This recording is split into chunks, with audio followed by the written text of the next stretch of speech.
Económicas te lo cuenta, auspicia este espacio la Facultad de Ciencias Económicas de la Universidad Nacional de la Comunidad. Y recibimos en este espacio a la profesora de Historia, María Elena Cañolo. La pregunta que cae de Maduro en esta circunstancia es ¿por qué una profesora de Historia está en la Facultad de Ciencias Económicas? Gracias por venir, profesora. ¿Cómo le va? Buenos días. Económicas tiene departamentos y dentro de los departamentos uno es formativo y humanístico y dentro de ese departamento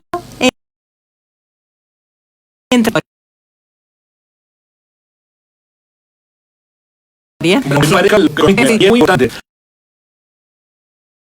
Nada se puede interpretar o se puede entender económicamente si no se hace una lectura de los procesos históricos, ¿no? Exactamente. El proceso histórico lo que tiene, lo que tiene de bueno es que te deja ver el hacia atrás, el pasado, y también te deja ver el futuro, pero no es un futuro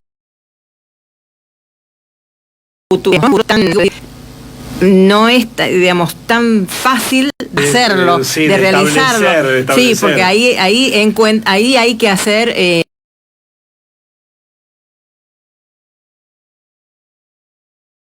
acuerdos entre los... Bueno, más allá de esta cuestión teniendo a la historia como protagonista, la humanidad ha tropezado más de una vez, una y otra vez con la misma piedra, ¿no? Pareciera que no, esa historia no está tan presente como piedra. Pero no es que tropieza con la misma piedra, parece, porque las cosas cambian, las causas y las consecuencias cambian. No se dan de la misma manera y de la misma forma las mismas cosas que pasaron en el 1800, en el 1700, a las que pasan ahora en el... Porque tenemos la esquina de los 90. Imposible. No se puede. No se puede, pero además, volver en qué término. Porque en aquel momento había una Argentina que para muchos era exitosa, para otros era... ¿Sí? No se puede.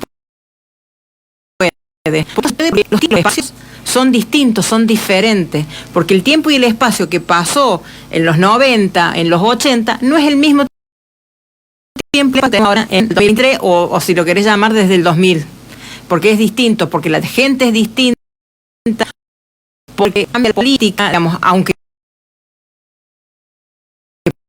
parece que no, la política cambia los actores, y eso es lo que hace que se modifique de hacer siempre lo mismo. ¿Qué se enseña en historia en la Facultad de Ciencias Económicas? Nosotros enseñamos historia europea o historia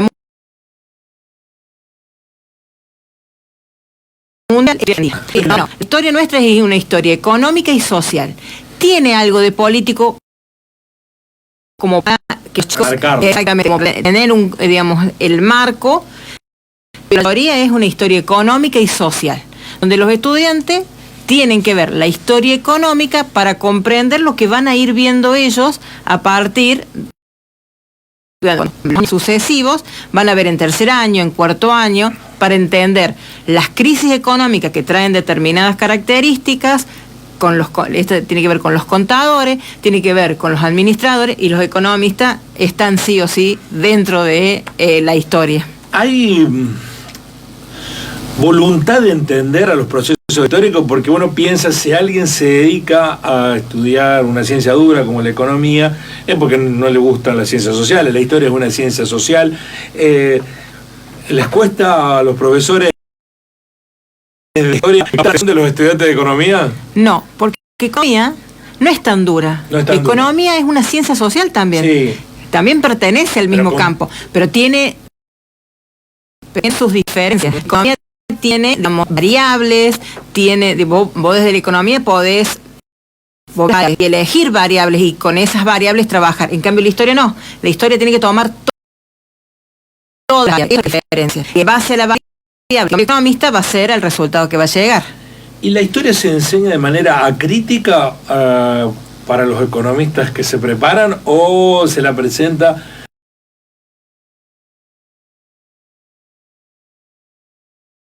con las circunstancias justifican. No, se lo tratamos a hacer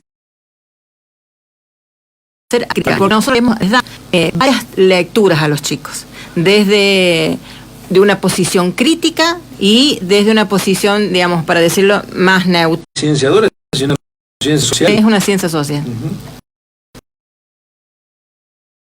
La economía, la diferencia son cómo se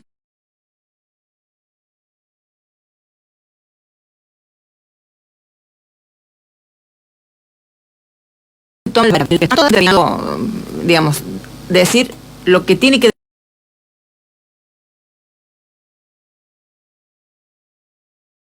decir, no, para explicar lo que él está investigando. ¿Y cuáles son los momentos históricos más representativos de los cambios económicos en el mundo que deben incorporarse a cualquier lectura de lo que está pasando en el presente? Y generalmente son las crisis, porque es como que vos tenés una etapa. O sea que hay que, acá en la Argentina cada 10 años hay que aprender. Cada día o menos, cada día o menos, no depende, todo depende, pero es como que hay una parte donde comienza, sigue subiendo, y cuando baja, el ciclo económico, ahí es cuando me lío, porque el ciclo económico no solamente se da en un determinado país, porque la economía es, digamos, conectada. Sí. Antes nos llegaba, a la Argentina le llegaba más tarde, pero desde los 90 todo te llega más rápido, desde la globalización.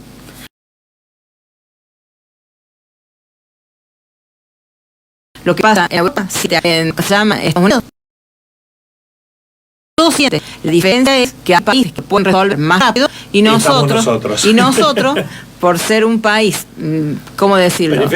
Periférico o tener un determinado medio de producción que son los cereales y los animales. Sí, los commodities, digamos, la producción básica. Exactamente, ahí entonces la sentimos más. De todas maneras da la impresión, le pregunto, que somos un país que no aprende de la historia, ¿no?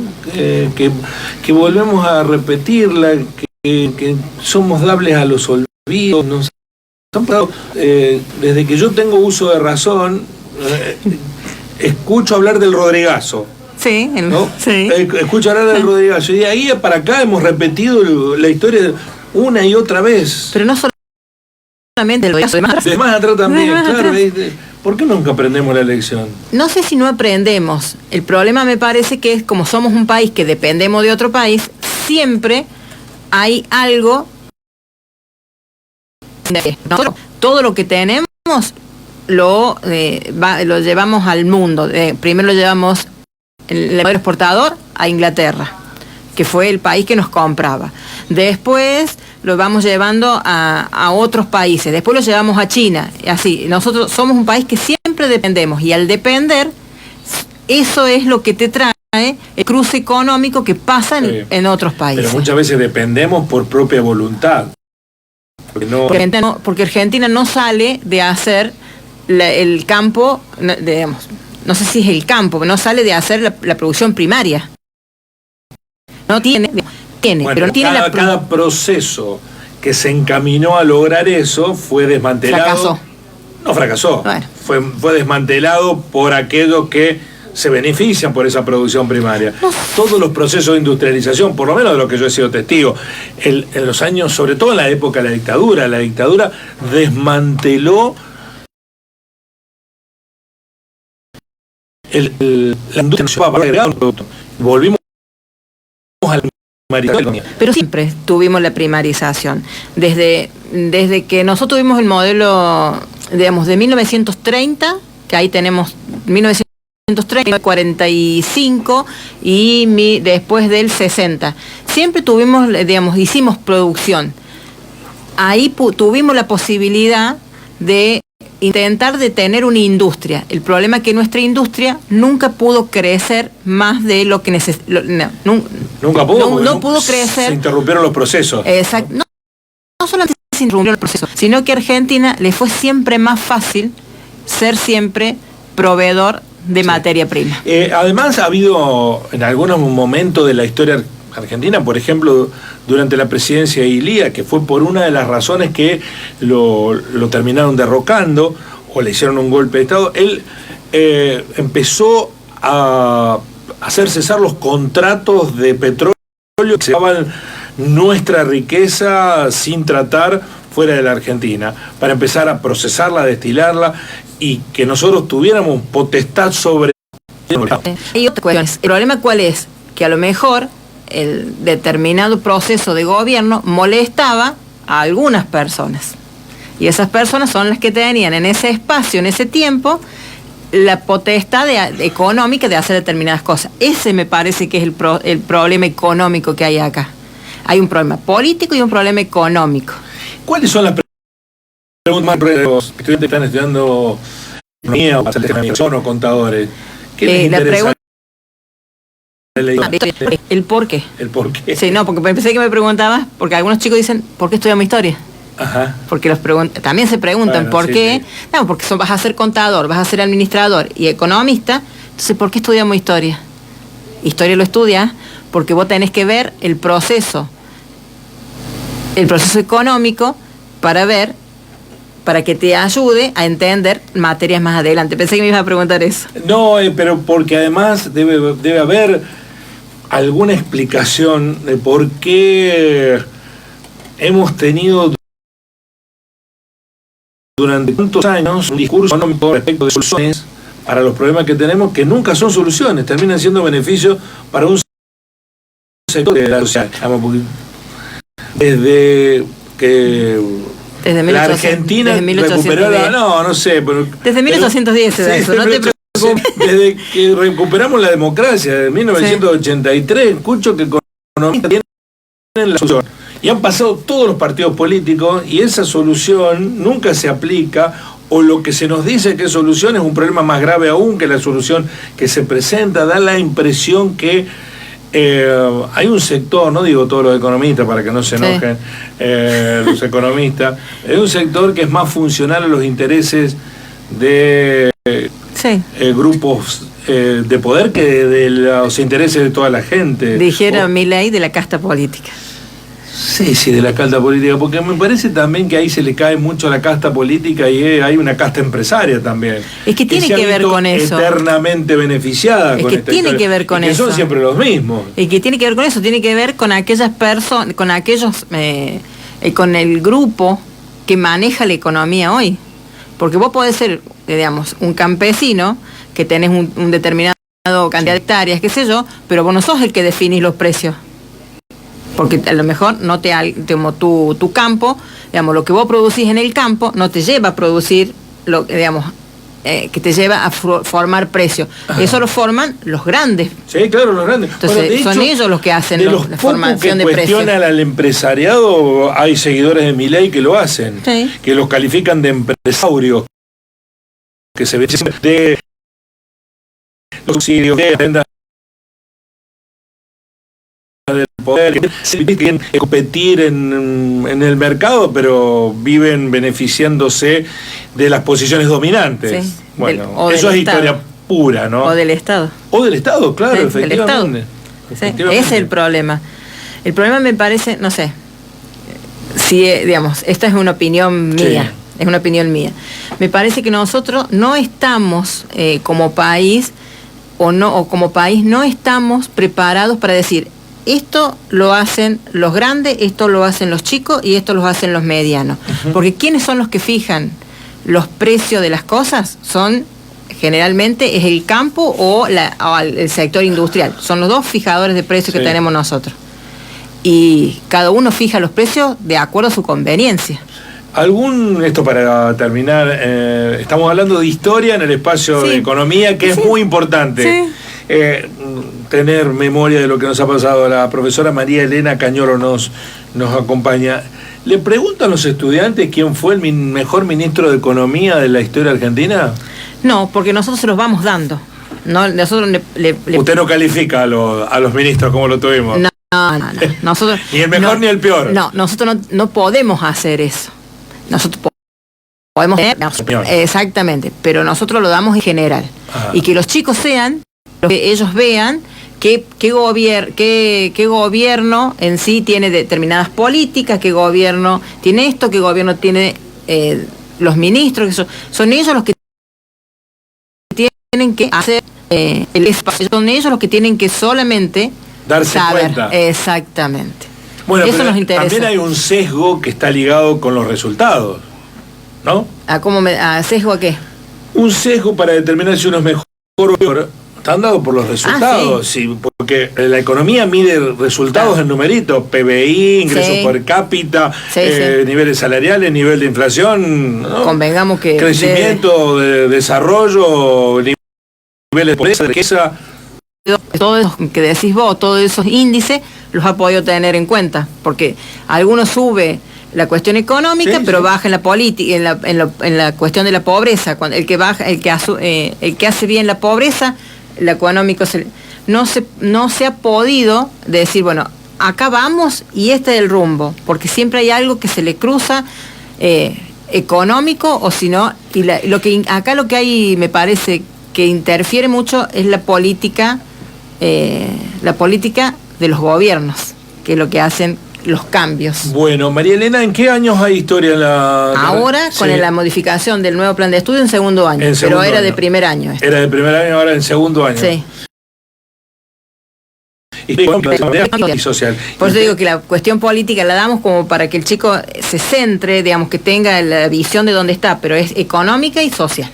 Muchísimas gracias por contarnos. Es muy importante acordarse de los procesos económicos que hemos atravesado, y si no los ha atravesado, leer un poquito, para no volver a tropezar con la misma piedra, sobre todo en una semana electoral que nos va a depositar en el tramo central de las decisiones que tenemos que adoptar. Por eso es importante que, más viste que la gente te dice no quiero votar, no, es importante que vote, y segundo, que recuerde, que use para recordar lo que ha pasado. Y si no, digamos, yo sé que es muy complicado leer historia porque casi nadie le gusta leer historia, pero intentar leer algo para que la historia que hace te refresca la memoria, qué hay que hacer, qué es lo que no se hay que hacer. Me parece que esa es una de las cosas que todo ciudadano debería hacer. A mí me parece, como historiadora, que lo haga es otra cuestión. Está bien, está bien, hay que hacerlo. Es nuestro compromiso como ciudadanos, tenemos que hacerlo, porque después no podemos llorar sobre la leche derramada. Muchísimas gracias, profesora. Un placer que hayas estado en el programa. María Elena Cañolo, JTP, ¿no? Sí, jefe de trabajo práctico de historia en la Facultad de Ciencias Económicas. ¿Por qué se enseña historia? En Económicas te lo cuenta. Auspició este espacio la Facultad de Ciencias Económicas de la Universidad Nacional de Río Cuarto, abierta a compartir el conocimiento con la comunidad.